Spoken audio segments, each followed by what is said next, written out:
All right, welcome back to the channel. I'm here today with the winner of YCS Vegas. We got first place Tengu plant player, Josh Lytle. Is that how you say it? Is it Lytle or Little? Lytle, yeah.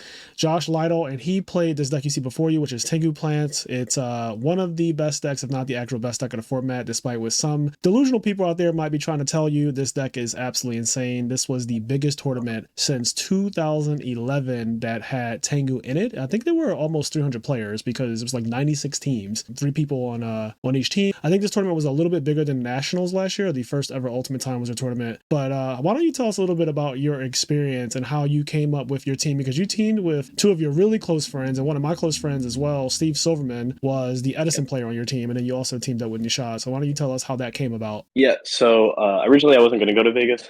I didn't know that they had the Time Wizard side of it. And then when they announced the format, I was like, that's, I have to go. I've been playing so much 2011 in my free time. Yeah. I've just had two mirrors built. Then I built, the TG deck and Agent deck. We've been playing for like pretty much all through COVID. We've been playing the decks, me, Matt Caroli, any person I am with that has two decks, Furman, Nishad, anyone. So I'm comfortable with this deck. So I was happy when they announced it. And then, Nishad and Silverman are two of my closest friends. So, Yep.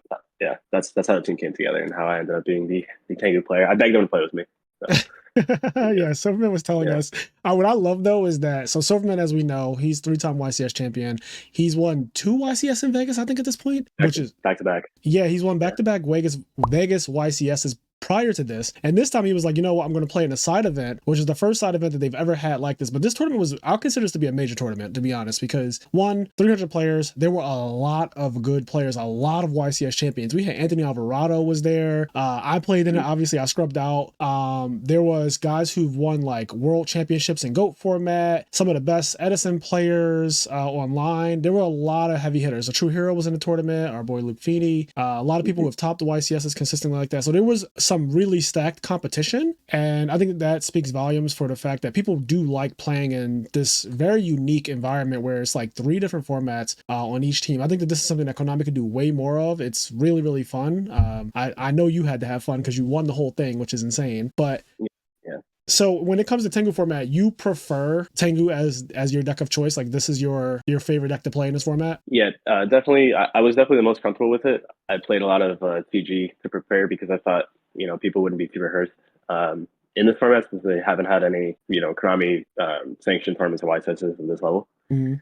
Uh, so I was getting comfortable with that deck, but then as I played people who were more comfortable with the plant deck, like Ned in particular, Ned Talkovich, who helped me build this deck. So thank you for that. But every time I play him, I would get 2-0 or 2-1. I would win game one and then backdoor by the side deck. So definitely the most comfortable with this deck. In general, this deck kind of has a hard matchup against chaos decks. Maxi's a little bit worse against decks like that Yeah, because for sure. there are a lot of normal summons, a lot of inherent summons. So I was kind of worried about, like Piper and similar stuff, which is kind of some of the angles that I made in the deck and some things I changed about it. I built it to be a little bit better against those decks. And I didn't play any during the tournament except a Lightstorm deck, which I did almost lose to. Yeah, so why don't we go over your matchups Yeah. real quick? So I have a list here. So round one, you played the mirror match, and then we're gonna go. So this is all of Josh's Swiss matches. So round one, mirror match, Tengu mirror match. Round two, agents. Round three, gravekeepers. Round four, a Tengu mirror match again, and this is the only round that you actually lost. So this one was, I think I saw some of this, but you drew triple Tengu like Billy Break did in the finals of YCS Columbus. Yeah, and I had it seemed like I was going to win that game, but it was not enough. Yeah, So it's very hard to win those games, I will say, but yeah, that was I did watch you play pretty much all day since again I was out really early, so I was able to watch you play pretty much every match, and I was saying like how well you were playing, really fucking well. Like I kept saying thank you. it, and I was like, I hope I don't make you nervous, but I was just like watching, and every single time you did something that was just like, oh shit, I didn't even think of that, or I didn't see that. It was quite impressive the way you played the deck. I didn't know that you had been like actually testing, but you took this very seriously, and it showed. Like I think you were not carried, is what I'm saying. Like you definitely held your own every round. I mean, there were some rounds where it was like you and Silverman would win so quick, and then it'd be like, all right, well the shot can just like Ghost takes a while, so he could just not have to finish his round, or you and the shot will win, and then Steve's like, all right, I don't gotta play anymore, I'm done. Like, but yeah, you consistently did really well beating your opponents. So then round five, you had a mirror match against a local AU player, Luke Feeney, and game one you beat him without revealing that you were playing plants, which wasn't intentional, but it just kind of happened that way where you won with like the chaos part of your deck. And that's what's interesting about your deck list here. So you do play Chaos Sorcerer, you play BLS, and then like the rest of it is, it's a standard Tengu list, but game one, he didn't see any part of it that looked like it was Tengu plans. He saw a tour guide, like Thunder King, Chaos Whisper, stuff like that, BLS. He never got to see actual Reborn Tengu, Debris Dragon, any of the tuners. So he sided out his Maxis. And game two, you beat him with like this crazy in-phase scapegoat play that I remember. It was like in-phase scapegoat. He had a Gores and a Tengu out. You went in-phase scapegoat, draw for turn, reborn your Tengu, attack into his Tengu, get another one. Then you went Econ Tribute, take his Gores. So he only has Gores and 2 back row. And you just swung for game because at that point, he was like up a lot of cards. So you basically didn't have anything else to do but to go for game. And you went for game and it actually just got there. His back rows were like Black Corn. Yeah, it was great. That play, when I saw you do that, I was like, all right, Josh is playing out of his mind. Because first of all, I didn't even think that like, why don't you just go for game here? Like that was it was really, really good. So that was round 5. Round 6, you played against Lightsworn. You told me prior to the call that you almost lost to the Lightsworn deck. Yeah, so game 1, I was able to kill him pretty quickly. His builds are not great. In game 2, I went for game. I made a mistake, which is why I lost this game. I went for game with Leeching. And I dust shooted him and saw the Trigodi in his hand and totally forgot. And I missed lethal. Yeah, and then game 3, I was trying to figure out lethal with Leeching, but my teammates won before I could finish. Nice. And if I did not kill him that turn, I was dead. He had double Judgment Dragon, Chaos Sorcerer, Reborn Dark Hole. So I was dead for sure if I did not kill him. Oh my gosh. Yeah. So Lightsworn was kind of scary, but your teammates came through. That's what this event is all about. So even when you take an L, you can still rely on your teammates to come through, and you had 2 very reliable ones. So shout out to them. Okay. And then round 7 was yet another mirror match. Now this is to guarantee your spot in top 8. This is to make sure that you can sleep at night, not have to think about, if we're going to get in by tiebreakers and all that. But yeah, another mirror match. And I believe you 2-0'd the mirror match, right? Like this was just 2-0 round 7. I did. Yeah. That was probably the best I drew in the tournament. I drew Pot of Avarice and summoned Tengu 4 or 5 times in the same turn, one of the games. I love when that happens. Oh my God. The Tengu train, when you do that, Pot of Avarice, but it's still in the field and it's like 2 in the grave, that is not okay. And then, okay, so day 2, so you guys make like top 8 and you're high top 8 too. Yeah, you got third day 1. So you only have to play 3 rounds. We went out that night to eat. And then top 8 was a mirror match. So the same guy from round 7. So the last guy you played, at the end of the day, you end up playing that same exact team again immediately at the beginning of top 8. And I wasn't there for day 2. So how did that go? Yeah, actually, most of top 8, I think I finished 1 match. My teammates finished their match for me. In this one, I won game 1, lost game 2, and then we went to game 3. And as soon as I was drawing my hand, both my teammates won. Nice. I found my hand and it was okay. It was okay at best. So I don't know how that match definitely would have gone, but yeah, that one was fun. The next round we played against I played against Agent, and my opponent drew triple shine ball game 1, and I dust shooted him for his other monster. My God. Wait, he drew triple shine ball, you dust shooted him, and then did he have something other than triple shine ball? Yeah, his other monster was Trigodia, and then his other 2 cards were MSC and Heavy Storm, so he had 5 cards he could not use. Oh my God. You just like non-game the hell out of him. This is, Agents is a great deck. Don't get me wrong. Like it is definitely one of the better decks in the format, but I constantly shit on it because I don't want to draw normal monsters personally. I can't do it. But yeah, so he opened triple shine ball, which is obviously very unfortunate. You did open triple Tengu during this tournament, also very unfortunate, but obviously Tengu is way better to draw multiple copies of than, triple shine ball is not even close unless you have like Orange Lights or something. So you ended up winning game 1 against his really bad hand. And then did it go to game 2 or 3 or anything? Yeah. And in game 2, I actually was able to, he paid 1,500 for Venus to summon shine balls. I think what happened was he went first, Venus, Gotchi. I summoned my Sangan or set my Sangan. I summoned Sangan attack over the third shine ball. He mind controls my Sangan next turn. My hand was very good, so my intention was for him to kill the Sangan so I could add Dandelion. Yep. And then try to kill him next turn. So I had Gore's Leeching Light 1-for-1 and Tengu. So I was going to try to summon like 4 monsters and do lethal. And that's the direction I went. And he mind controlled my Sangan, which was unfortunate, but I was able to do 6,600, which was exactly enough. So wow, you did 6,600 without resolving your Sangan effect. Yeah, I was able to Leeching the Venus, and then he had Sangan, Leviathan, and I had the Scrap Dragon pop before the Gotchi in case I had to reduce everything, but it was enough about it. So that's broken. Yeah. So then you guys make it to the finals, which is like insane, right? You're now at the finish line, and you have to play against TGs in the finals. Yes, your side deck is ready for this. Yes, specifically built my deck to beat one, the chaos decks, like I said, but two, any of the trap decks, like instantly side on maxi. Forbidden Lance and Deep Prison are like the best cards against those decks. They're so good as the game's going. So yes, I was very prepared. I did not finish my match. Both my teammates won again. I was about to win game two. Pretty much had Lytle on the board, and then we would have gone to game three. But my deck is built to last against those decks, so I think I would have won that match. Yeah, I think that the whole thing with the anti-meta decks is that they're made to win game one because they're coming against you knowing that Tengu Plants is one of the best decks, if not the best deck in the format. So obviously their deck is like tucked out with skill drains and all this other nonsense to beat you. And then after game one, you side deck triple Lance, triple Deep Prison, MST, Thunder King, stuff like that. And it just makes it extremely hard. For people who don't know, the interaction with Horn of the Phantom Beast is one of the most absurd when it comes to Forbidden Lance, because like let's say you summon Thunder King and you attack their Rush Rhino, they go Horn of the Phantom Beast, you go Chain Lance on the Rhino, it loses 800 attack. The Horn of the Phantom Beast like completely doesn't do anything because it's unaffected. Yep. And you can do all this in a damage step. So like when they go damage step, Horn of the Phantom Beast, you're like damage step Lance. And I want to just tell you, when that happens, it is absolute game because they lose the Horn, they lose the Rhino, and then they don't get the search on the end phase because Thunder King's still on the field. So it's like, I've done it on Dueling Book before, and it's like the most disgusting thing. Yes, Forbidden Lance is the best card in my side deck, not close. Very good against Gravekeeper also. My opponent attacked with Assailant and did not switch my monster defense because they wanted to do damage. And in doing that, I went damage to Lance. It was unaffected by Necro Valley, and it was not enough attack, and it died, and it conceded instantly. So yeah, it's like you skipped this turn because if you use your normal summon and use your normal summon on a Gravekeeper monster that's like 2,000, right? And you're like, okay, attack over your Thunder King or attack over your Tengu, and I just go damage step Lance. Now it doesn't get the boost from your Necro Valley, and it goes down to 800. It's like super bad. Yeah. It's like getting warning with damage though.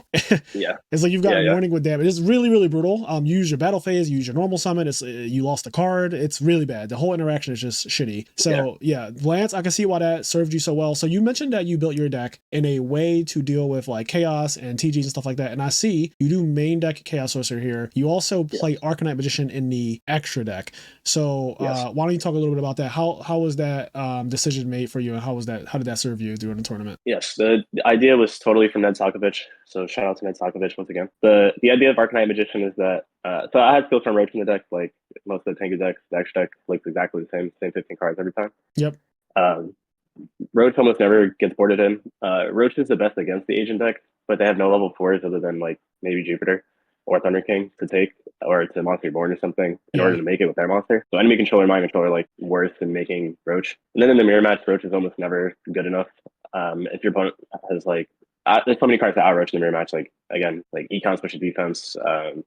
Some people play Book of Moon. Yep, exactly. Yeah, I get you. So, and it also doesn't stop Gores, it doesn't stop Kai's. It's not very good. Arcanite Magician was very, very good when testing against one of the Chaos decks because they would summon Chaos Sorcerer and leave it on the field. You could just take it, banish one of their monsters, then synchro summon, then attack, and then you can use the Arcanite to blow up to go to your Orgors and the Gores token. That's same thing with your own Chaos Sorcerer. Yeah, so definitely good there. And then same thing with your own Chaos Sorcerer. You can get max value. If your Chaos Sorcerer gets Veiler, it feels even better because you go to banish their card, they discard a card from hand, and then your Arcanite takes 2. So very, very good. It's also a light. Sometimes you get a light for BLF. That comes up a lot. That's true. And then you can also make it by taking your opponent's tuners. So. Yes. And on top of that, if you ever get to do the Librarian formula play, most people expect that they can just go like summon a guy and attack over your formula synchron for free. Because what are you going to do? You're not going to make Black Rose with your Librarian and formula and give up that advantage, right? So a lot of people don't even expect it. But when you have formula synchron and Librarian on the field, you can make Arcanite Magician on your opponent's turn. And and that comes up because people will go like summon Thunder King, attack formula, just thinking like, I just want to get this off the field and I'll deal with the Hyper Librarian later. But when you synchro into Arcanite in attack mode, he comes out with like 2,400 attack, and now the Thunder King just sitting there looking like, oh shit, like I didn't know that was going to happen. So the first time you see that, you realize, oh god, this is a lot more threatening. If you don't know that your opponent's on Arcanite, it could be really bad if you play into it thinking that the worst they could do is make a Ancient Fairy Dragon or a Black Rose, and they make a fucking Arcanite Magician. You're like, oh, that is not what I thought. So yeah, Arcanite was very good. And also being a level 7 lets you, depending on what order you synchro in, you can like destroy 2 cards and stack in or climb in a Scrap Dragon. Yeah. And you just take everything your opponent has. Arcanite's very good against the Necro Valley decks. If there's a way you can like just field Arcanite without having to banish cards with Chaos Sorcerer, you can make it with the Spellcaster monsters. So that's true. It's pretty good. Yeah. It's pretty good. No, that's actually really good. And then so let's see. Triple Leech and Delight, you maxed out on this card, which is pretty insane. I typically play two of it. I like the fact that you just went full tilt. Like your side deck, what I love about this is that it's actually very straightforward, very simple. You have this very, very quick side decking plan. I think that for a 3v3 tournament that's timed the way Konami events are, 45 minutes, end of phase, once time is called, you need to be quick. And I think that having like 3 leeching, 3 lands, 3 deep prison, most of your matchups, you're just siding those kind of cards and you know exactly what you're putting in and taking out because you don't have many different cards in your side deck. It's just like the same cards maxed out. Then you have 3 hand traps, so 2 DD Crows, 1 Veiler. I know DD Crows for the mirror match. Is there anything else that you would side crow for, or is that just like just a mirror match? I sided for Infernity. Definitely Infernity is a very, very hard deck if you go second. Thorny King is like MVP against that deck, not close, but DD Crow is how you play going second. So. Yep. That makes sense. And then another copy of Veiler. Veiler is for what matchup do you think is, I guess like the Chaos decks? Yeah, Chaos decks. Agent definitely going second because Venus is very difficult to kill with Gachi. Since I don't play Cyber Dragon, Cyber Dragon has like reason to be in the deck, but I like the other cards more. So yeah, I actually do not like Cyber Dragon Tengu format. I've been playing the format for a couple weeks now, and I'm glad to see that you did not play it. I also took it out of my side deck when I was testing because it just contacting doesn't happen that often, right? Like that's the first thing. Cyber Dragon, one of the best things about it, obviously, is that they put a machine on the field I can contact. That doesn't happen. The second thing is that it, like in theory, it's meant to deal with Thunder King, right? If you go second, they have Thunder King out, you just summon Cyber Dragon, it clears it, and then you still get the normal summon, which is great. You could establish your own Thunder King or establish your Tengu or your Tour Guide or whatever. Games just don't play out that way a lot of the time, and I just found it to be a very lackluster card. If Karakuri was more represented in the format, I think that Cyber Dragon would have its place. Yeah, absolutely. I just don't think that there's enough Karakuri around for me to be like, I'm playing Cyber Dragon, I'm also going to play Chimera Tech in my extra deck or Chimera Tech in my side deck, because this format is really tight in terms of like siding and extra deck is like extremely tight. There's like 3 more cards that we could play in the extra deck between Steels from Roach, Decisive Armor. There's all kinds of stuff. Some people play a second Leviathan Dragon. Like there's multiple things that you can make in the extra deck, and in side deck, I don't want to side deck an extra deck monster. I hate doing that. So I totally get that. And then you play like 1 Caius, which is standard, double Econ, 1 Spirit Reaper. Yeah, I mean, I think the build is very solid. All the good 5 traps, like all of them are game-winning traps. The Solemn Brigade, as I call it, Torrential and Dust Shoot. Yeah, everything about this deck is just really solid. 3 Maxi. So I guess this is the last thing before we wrap this up. But you played triple Maxi in the main deck, and a lot of people think that Maxi's overrated. They think that this card's not that good. They think that, this is not 2011. Maxi is just not that girl anymore. But I think Maxi's a fucking fantastic card. How do you feel about Maxi? So the thing is, like, against any of the trap decks, I'll accept losing game 1 pretty much every single time. Yep. The decks that Maxi's not good against, and the decks that Maxi is good against, I would rather have the edge against. Yeah. Yeah, that makes sense because they're the better decks, like Agents, and like they go summon Venus, pay 500, and you're like, okay, I can let you pay 500 the first time, and then you can max them on the second one, and then if they make gotcha, you get a +1. They can stop it, and you can just go summon Tour Guy and like kill, both the Shine Balls. There's a lot of different ways that Maxi is very useful against those decks when you have the field and you know that they have inherent summons. You can just go draw phase Maxi you, and like if your opponent, people don't get this, but like if your opponent just passes their fucking turn when you go Maxi on their draw phase, that is amazing. Like if I can get my opponent to skip their turn. Like if you talk to Silverman, because me and him have a very like similar way of thinking about Yu-Gi-Oh, but that's a time walk. If you don't know what that is, not you, but like people listening, time walk is a card from Magic the Gathering that says skip your opponent's turn. So there's situations where people are like, oh, he maxed me, I'm just not going to do anything, and that's fine. Like if you don't want to do anything, that just puts you in a position where now you're closer to losing the game. And Maxi being able to time walk people is just a crazy interaction that is not talked about enough. And even in the worst case where it's just Substar Goblin, like you're still tending your deck by 1. It helps in that, against the trap decks. Sometimes you resolve Maxi to draw a card, and that card can very well be, MC heavy. It makes your deck. It makes your deck thinner, like you said. It fuels pot avarice. It also, with the Breed Dragon, makes Orient Dragon as 1 card, which I think is super relevant. That does come up. In my testing, when I was playing this deck, I made Orient Dragon so many times against opposing Librarians, against Stardust Dragon, against Scrap Dragon. It's actually really good that you can just go summon Debris, make Orient Dragon with 1 card. That is something that you can't do in Edison format. So it's nice that in this format that is an interaction that Maxi can provide. But yeah, I think Maxi is really good, and it's good against the good decks. Like the decks that are really, really good, it typically is good against them. Obviously the Tengu mirror match, which you played a lot of them, and you actually ended up beating most of them. So yeah, I think the build is solid. 1 Veiler in the main, that's exactly my ratio too. I do 3 Maxi, 1 Veiler. I don't want the second one. You side another one if you want or whatever. But yeah, I think that overall this is a really solid list, and congrats on winning the first ever 3v3 Ultimate Time Wizard tournament, you are the king of Tengu plants now. So, you know, I think I am. I think so. yeah. Yeah. And would you No. like to give any shout outs to anyone in any particular locals or anything like that? Yeah, definitely. So the first one, like I said, Ned Talkovich, he helped me build the deck. He was willing to play with me the most, despite some of the many dumb additions I tried to make to the deck. Yeah, Matt Crowley, he played a lot with me as well.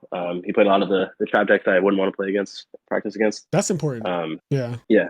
My teammate Steve Silverman for holding down pretty much every match. Nishad, I think he lost only to Anthony Yep. in the tournament. So Yeah, otherwise, Rashad he did, yeah. lost every match. Yeah, he was very good. Shout out to Card Overflow. If you guys don't know, that's my store. Go to cardoverflow.com. That's our eBay. You could buy some cool collectibles there. A lot of slabs, a lot of high end. Shout out to Frazier for doing this video and the IMNerd podcast. I appreciate it. Oh, thank you. Much. I appreciate you, King. Yeah. And I hope we can get 2011 to be more popular and more people start playing it, because it was really cool playing with a bunch of these synchros that we probably will never summon again. Maxi, Warning, Duality, all really so cool fun. cards. Really. One format. I love this format now. I didn't think I would, because in my head, the farther Yu-Gi-Oh goes, like the more toxic it can become. But I think that Tengu is actually still just like Edison, where it's not too much. It's not too far where it's like, bro, this is modern Yu-Gi-Oh where you go first and the game's just over. I feel like there's a lot more dueling to be had in Tengu, very similarly to Edison format, but it's a little bit more spicy. It's a little faster. It's a little bit more fun to summon some of these monsters, like you said.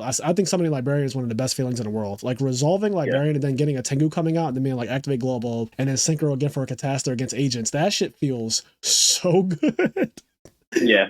I just the cards are pretty too. The deck max rated looks great. So yeah. Oh man, I was like, yeah, that's another thing. Your deck was blinged out. Yeah, had to roll it blinged out. So. Yeah. Oh, real quick for people who don't know. So we timed out over here, but for people who don't know, so you did a in-person deck profile too over on the Card Overflow YouTube channel, and you can see how pretty Josh's deck looks over there. So again, that's Card Overflow. Check out his in-person deck profile following the event, recorded by our good friend Dallas Bailey. That is also really nice to watch, so definitely go over and give that a like, subscribe, comment, all that good stuff. And again, thank you so much for doing this. I am going to do Steve Silverman's deck profile next. I will probably do his in person. I'm going to run up to AU and get that one, so you guys can expect that to be on the channel as well. But as I said, congrats and thank you again, Josh, King of Tengu. Thanks so much. We are out of here. I'll catch you guys in the next one. Peace.